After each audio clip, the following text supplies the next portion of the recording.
네, 오늘은 학개서 1장 말씀을 통해 우리를 향한 하나님의 뜻을 함께 살펴보고 또 기도의 제목을 찾고자 합니다. 이 선지자 학개의 이름의 뜻은 축제입니다. 이스라엘 백성들이 바벨론 포로지에서 고향 땅으로 돌아온 이후에 활동을 시작했던 선지자입니다. 이스라엘 백성들을 고향 땅으로 돌려보내라고 명령했던 그 고레스 왕은 단순히 고향 땅에 돌아가는 것뿐만 아니라 돌아가서 이제 무너진 성전을 다시 지으라고 명령했습니다. 그러나 성전 건축은 바로 이어지지 못했고 도중에 중단을 받게 됩니다. 많은 방해가 있었습니다. 그래서 결국 성전 재건은 16년 동안 중단이 되었습니다. 학개 선지자는 당시에 중단되었던 그 성전을 다시 짓도록 격려했던 선지자입니다. 특별히 학개서 1장 1절에 보면 이 학개서는 유다 총독 스룹바벨과 여호사닥의 아들 대제사장 여호수아, 즉 당시 공동체의 지도자들에게 주어진 말씀입니다. 1장 소제목에서 보면 알 수 있듯이 이 학개 1장은 성전을 건축하라는 여호와의 말씀입니다. 학개 선지자는 백성들에게 성전을 건축하도록 격려합니다. 그래서 오늘 말씀을 통해 우리를 향한 하나님의 뜻을 함께 깨닫는 저와 성도님들 되시기를 주님의 이름으로 바라겠습니다. 하나님께서 학개 선지자를 통해 말씀하신 이유는 무엇입니까? 2절 말씀 다시 보시면 만군의 여호와가 이같이 말하여 이르노라 이 백성이 말하기를 여호와의 전을 건축할 시기가 이르지 아니하였다 하느니라고 말씀합니다. 당시 백성들의 모습은 어떠했나요? 여호와의 성전을 건축할 시기가 이르지 않았다고 한마디로 핑계를 대고 있습니다. 그러자 하나님께서 어떻게 하십니까?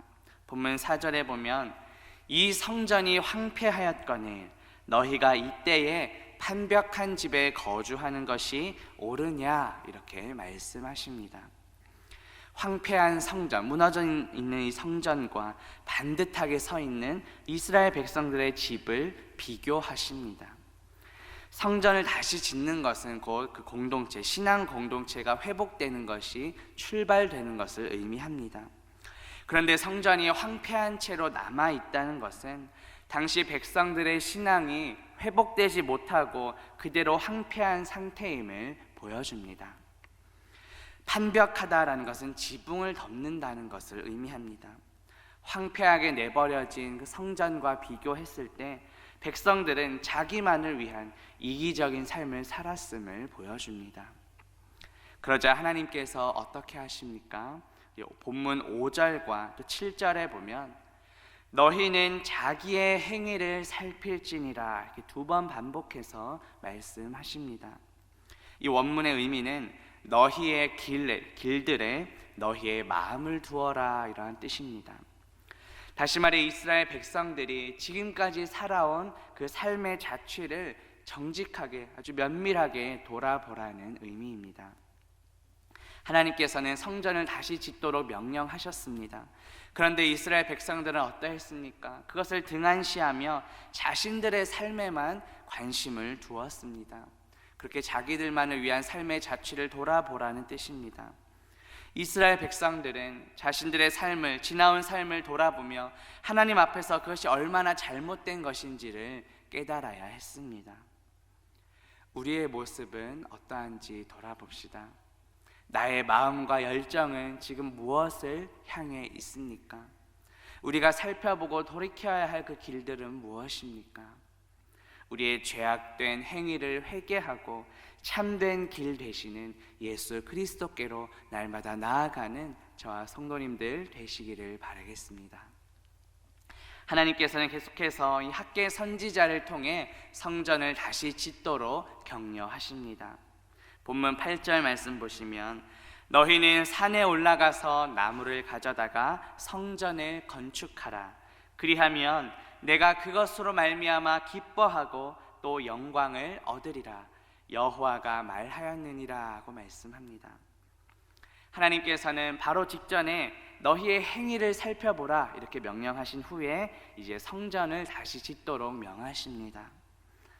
당시의 성전은 하나님께서 함께 하시는, 하나님께서 임재하심을 상징하는 처소였습니다. 그러한 성전이 파괴된 채로 방치되어 있으면 그것은 곧 하나님의 이름이 영광받지 못하는 것을 의미합니다. 종교개혁자 칼빈은 이 성전이 무너진 채로 방치하는 것은 하나님께 대해 소홀히 여기는 것이라고 주석했습니다.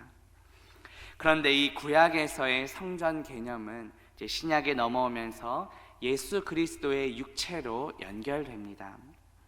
요한복음 2장 21절에 보면 예수는 성전된 자기 육체를 가리켜 말씀하셨다라고 말합니다. 구약에서의 성전은 하나님께서 함께 하심을 의미합니다. 하나님께서 함께 하신다라는 것이 성경의 임마누엘로 번역됩니다. 이사야 선지자는 이 임마누엘에 대해 예언했습니다. 이사야 7장 14절에 보면 그러므로 주께서 친히 징조를 너희에게 주실 것이라. 보라, 처녀가 잉태하여 아들을 낳을 것이요 그의 이름을 임마누엘이라 하리라고 말씀합니다. 이 임마누엘의 예언은 바로 예수 그리스도로 인해 성취됩니다. 신약성경 마태복음 1장 23절에 보면 보라, 처녀가 잉태하여 아들을 낳을 것이요 그의 이름은 임마누엘이라 하리라 하셨으니 이를 번역한즉 하나님이 우리와 함께 계시다 함이라고 말씀합니다. 예수님은 우리와 함께 계시는 하나님이십니다. 참 성전 되시는 예수 그리스도께서는 그리스도의 영이신 성령으로 오늘날 지금 우리 모두 안에 거하십니다. 따라서 바울은 이제 우리가 성전이라고 말씀합니다. 신약성경 고린도전서 3장 16절에 보면 너희는 너희가 하나님의 성전인 것과 하나님의 성령이 너희 안에 계시는 것을 알지 못하느냐고 말씀합니다. 또 고린도전서 6장 19절에서는 너희 몸은 너희가 하나님께로부터 받은 바 너희 가운데 계신 성령의 전인 줄을 알지 못하느냐. 너희는 너희 자신의 것이 아니라고 말씀합니다. 종합하자면 참 성전 되시는 예수 그리스도께서 그리스도의 영이신 성령으로 우리 안에 계시기에 이제는 우리가 성전, 성령의 전이 된 것입니다. 성전된 우리의 삶에 무너진 부분은 무엇입니까? 여러 가지 삶 속에 바쁘고 또 분주한 삶에 치여서 그 무너진 부분을 세워야 함에도 불구하고 여전히 황폐하게 내버려 둔 부분은 없는지 돌아봅시다. 8절 후반부에 보시면 하나님께서는 성전으로 말미암아 기뻐하고 영광을 얻으리라고 말씀하셨습니다. 참 성전이신 예수님께서는 하나님의 기쁨이십니다. 예수님께서 세례 요한에게 세례 받으실 때 하늘로부터 하나님의 음성이 들렸습니다. 신약성경 마태복음 3장 17절에 보면 하늘로부터 소리가 있어 말씀하시되 이는 내 사랑하는 아들이요 내 기뻐하는 자라 하시니라고 말씀합니다. 또 예수님께서 야고보와 요한과 함께 산에 올라가셨을 때도 비슷한 장면이 등장합니다. 마태복음 17장 5절에 보면 말할 때에 호련히 빛난 구름이 그들을 덮으며 구름 속에서 소리가 나서 이르시되 이는 내 사랑하는 아들이요 내 기뻐하는 자니 너희는 그의 말을 들을지리라고 말씀합니다. 이처럼 참 성전이신 예수님께서는 하나님의 사랑을 받으셨으며 또 하나님께서 기뻐하시는 자였습니다. 마찬가지로 성전된 우리의 삶을 통해 하나님께서 기뻐하시고 영광 받으시기를 소망합니다. 우리의 삶은 어떠한지요? 우리의 삶의 모습은 하나님께서 보시기에 기쁨의 삶입니까? 하나님께서 기뻐하시는 삶을 우리는 살아가고 있는지요? 하나님께 영광 돌리는 삶을 살아야 하는데 내가 영광받고 내가 높임 받으려 하진 않았는지 돌아봅시다. 성전된 나의 삶을 통해 오직 하나님만이 기뻐하시며 하나님께만 영광 돌리며 살아가는 저와 성도님들 되시기를 주님의 이름으로 바라겠습니다. 이제 말씀을 맺으려합니다. 오늘 말씀을 통해 하나님께서 학계 선지자를 통해 성전 재건을 명령하셨음을 살펴보았습니다. 구약의 성전은 신약에 넘어오면 예수 그리스도의 육체로 연결됩니다. 참 성전이신 예수 그리스도께서 우리 안에 거하시기에 이제는 우리가 성전입니다.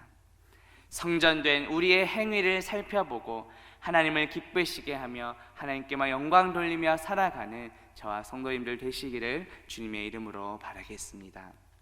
함께 기도합니다. 하나님 아버지, 오늘 말씀을 통해 하나님께서 학계 선지자를 통해 성전 재건을 명령하셨음을 보게 하시니 감사합니다. 구약의 성전은 신약에 넘어오면 예수 그리스도의 육체로 연결되고 참 성전이신 예수 그리스도께서 우리 안에 거하시기에 이제는 우리가 성전임을 믿습니다. 성전된 우리의 행위를 살펴보고 무너진 부분을 다시 세우게 하옵소서. 오직 하나님만을 기쁘시게 하며 하나님께만 영광 돌리며 살아가는 우리 모두가 되게 하옵소서. 예수 그리스도의 이름으로 기도합니다. 아멘.